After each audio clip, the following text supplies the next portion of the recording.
Hello students, कैसे हैं आप लोग। तो बच्चों, आज की क्लास में हम लोग इक्विवेलेंस रिलेशन के ऊपर एक डिफरेंट टाइप का प्रॉब्लम करेंगे, थोड़ा टिपिकल है। तो चलिए आज की क्लास शुरू करते हैं बच्चों।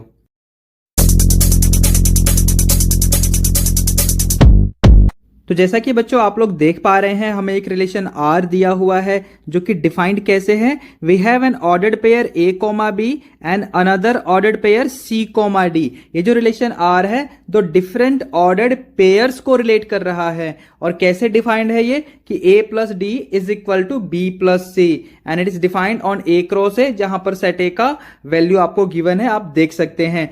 हमें इसे इक्विवेलेंस रिलेशन प्रूव करना है बच्चों। तो बच्चों, इससे पहले कि हम आगे बढ़े इस क्वेश्चन को सॉल्व करें, सबसे पहले मैं आपको एक बार इलिस्ट्रेट कर देता हूं कि ये जो रिलेशन आर है वो किस तरीके से डिफाइंड है। क्योंकि ये जो क्वेश्चन है, यहाँ पर जो रिलेशन आर है वो एक डिफरेंट वे से डिफाइंड करके दिया गया है। हमने अभी तक ऐसे प्रॉब्लम्स नहीं किए थे।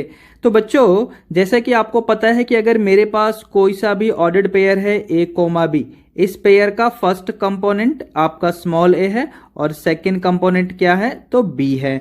अब सपोज मेरे पास एक और ऑर्डर्ड पेयर है सी कोमा डी, इसका फर्स्ट कंपोनेंट क्या है तो सी है और इसका सेकंड कंपोनेंट क्या है तो डी है।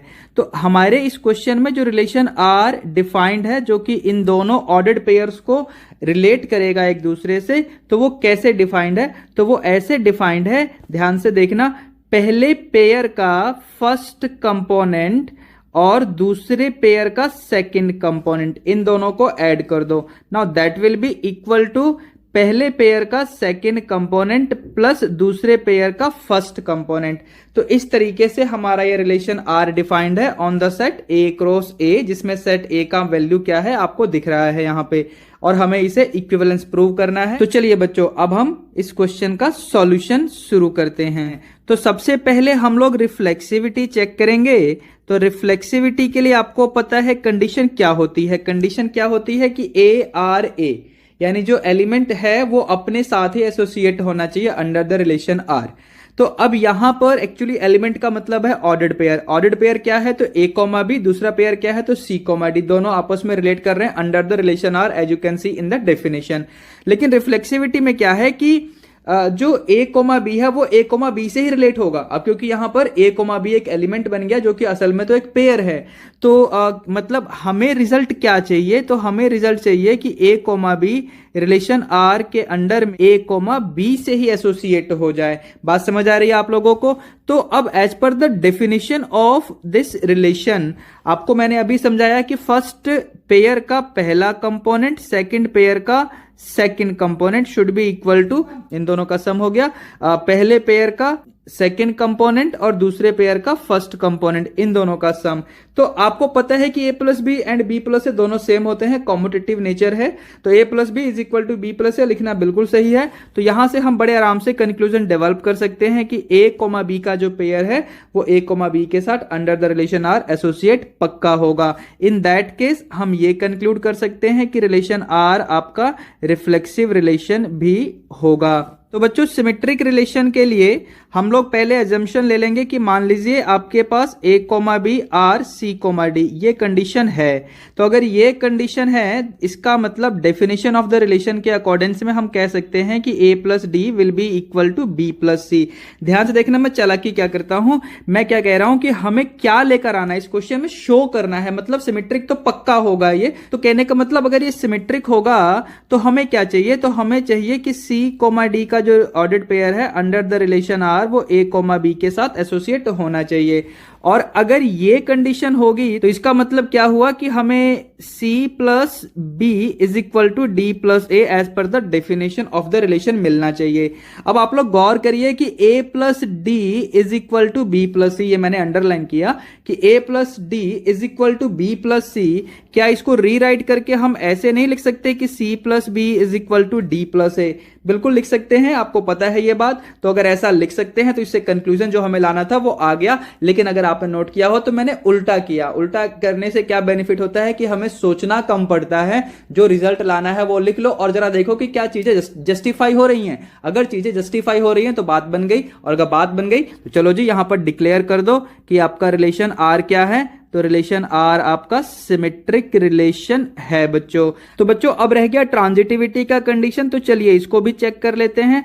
फर्स्ट ऑफ ऑल मैं एक अजम्पशन ले लेता हूं कि ए कोमा बी, ये तो क्वेश्चन में ही गिवन है, सी कोमा डी ये भी क्वेश्चन में ही गिवन है कि ये ए क्रॉस ए से ही बिलोंग करना चाहिए। और यहां पर एक नई चीज मैं ले लेता हूं कि ई कोमा एफ, ये सभी ए क्रॉस ए से बिलोंग करेंगे। इसका मतलब A B C D E F individually set A से बिलोंग करेंगे।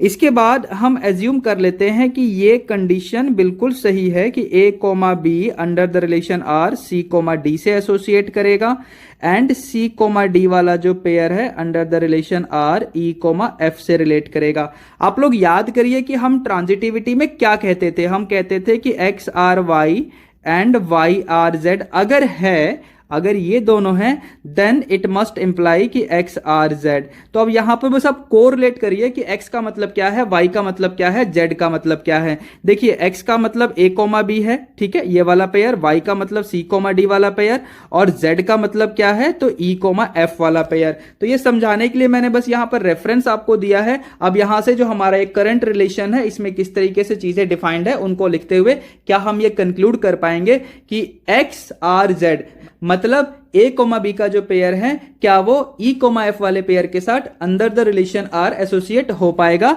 या नहीं। चलो इसको देख लेते हैं। तो बच्चों जैसे कि रिलेशन का डेफिनेशन है उसके अकॉर्डिंग हमें लिखना पड़ेगा कि a plus D is equal to B plus C and further यहां पर C plus f is equal to d plus e. अगर हम इन दोनों को ऐड कर दें तो हमें क्या मिलेगा, A plus d plus c plus f is equal to B plus c plus d plus ई।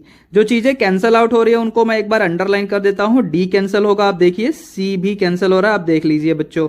तो यहां से हमें मिलेगा a plus f is equal to B plus e, जिसको फर्दर कंक्लूड करके हम लोग लिख सकते हैं कि a comma b under the relation R will be associated with e comma f. और ऐसा लिखने के बाद ये बड़े आराम से कंक्लूजन डेवलप किया जा सकता है कि आपका रिलेशन आर क्या है। तो रिलेशन आर अब आपका ट्रांजिटिव हो गया। अब क्योंकि ये रिफ्लेक्सिव, सिमेट्रिक एंड ट्रांजिटिव तीनों कंडीशन को फुलफिल कर चुका है, so we will finally declare that R is an equivalence relation. I am sure बच्चों कि आप लोगों को ये क्वेश्चन और इसका सॉल्यूशन सही से समझ में आ गया होगा। अगर आपको कोई भी प्रॉब्लम लगती है तो मुझे कमेंट करके बता देना, मैं इस टाइप के और भी न्यूमेरिकल्स ले लूंगा ताकि आपको अच्छे से ये कंसेप्ट आ जाए। Hey there, if you enjoyed this video and want to hear from me again, be sure to hit that subscribe button before you go. Meet you in the next video. Till then, be good.